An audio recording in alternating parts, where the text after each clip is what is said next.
আমার জন্য এত সুন্দর গিফট একটা অপেক্ষা করছিল আমি ভাবতে পারিনি। গিয়েছিল দোকান কিন্তু বাট আমাকে ডেকেছিল আগে আসার জন্য, কেন তা জানি না। কিন্তু হঠাৎ দেখি মা কি গিফট অলরেডি নিয়ে পৌঁছে এসেছে গেছে আমার জন্য। রাস্তায়, নেমে গেছে আমাদের বাড়ির রাস্তায়।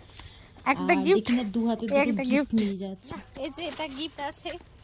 আমি তো খুবই আমার মা আমাকে এক্সাইটেড একটা গিফট তো দিয়েছে, দেখার দেখে যাক জন্য কি কি গিফট। আছে এর মধ্যে। অলরেডি তোমরা বুঝতে পারছো এর মধ্যে কি আছে, কি থাকতে পারে। তো চলো এটাই এখন আনবক্সিং করব, বাড়িতে যাই। ফাইনালি বাড়িতে চলে এসেছি। আর এইসব গিফট আর সারপ্রাইজ দেখলে না নিজেকে আর ধরে রাখতে পারি না, আর খোলার জন্য খুবই এক্সাইটেড।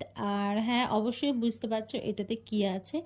আর এটা হচ্ছে আমার মায়ের বলো কি একটা স্বপ্নের জিনিস। আমরা চেয়েছিলাম বহুদিন ধরে, আমার মায়ের বেশি করে আমার মায়ের খুব ইচ্ছে ছিল যেন এরকম একটা আহ, মানে তার বাড়িতেও থাকুক বা ঘরের রুমের মধ্যে থাকুক, যে কোনো আসলে সবাই দেখতে পাবে। তো আমার মা এটা বহুদিনের সময় ও সুযোগের অভাবে সেইভাবে বানিয়ে ওঠা যাচ্ছিল না।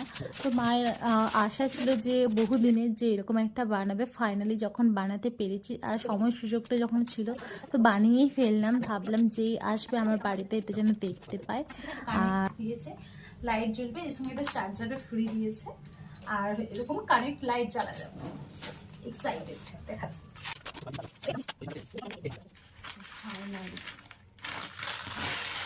উল্টা দি উল্টা দিলি, উল্টা। হ্যাঁ, এদিকটা দিয়ে।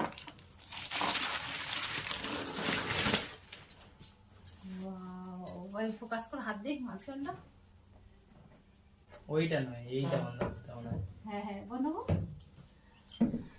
তো আমার স্বপ্নে আমার এটা খুব একটা পছন্দের, এবং ছোটবেলা থেকে আমি চেয়ে আসতাম বা আমার মা চেয়ে আসতো যেন আমার ভাই মা আমরা চারজন যেন এক ফ্রেমে থাকি। এটা এখানেই থাকবে। আচ্ছা, এটা বলে দিই, এটা আমার এখানে থাকার জন্য এটা বানানা। আর আমি আমার বাড়ির জন্য আলাদা বানাবো অবশ্যই, সেটা তোমাদের সাথে শেয়ার করবো। আচ্ছা, এটা তোমাদের সাথে শেয়ার করি যে কারেন্ট জ্বাললে কেমন লুক আসে, ঠিক আছে? মধ্যে ফ্রেমটা হয়তো অনেকটা ছোট লাগছে, বাট এতটাও ছোট ছিল না। আর এর যে ফ্রেমের ডিজাইনটা এত সুন্দর, সোভার লুকিং দিচ্ছিল বলার মতো নয়, একটা রয়্যাল ফিল দিচ্ছিল, যার জন্য আমি এই ফ্রেমটাই বুকিং করেছিলাম মোস্টলি। তার জন্য একটু এক্সট্রা পেমেন্ট করতে হয়েছে। আর আমার ফোনের কোয়ালিটিটা একটু খারাপ হয়ে গেছে, তার জন্য একটু ফটোটা মানে কেমন দেখাচ্ছে, কিন্তু বাট সামনে থেকে এত অসাধারণ দেখাচ্ছিল বলার মতো নয়। আর এত সুন্দর গিফট করার জন্য বলতে চাই অনেক অনেক লাভ ইউ মা।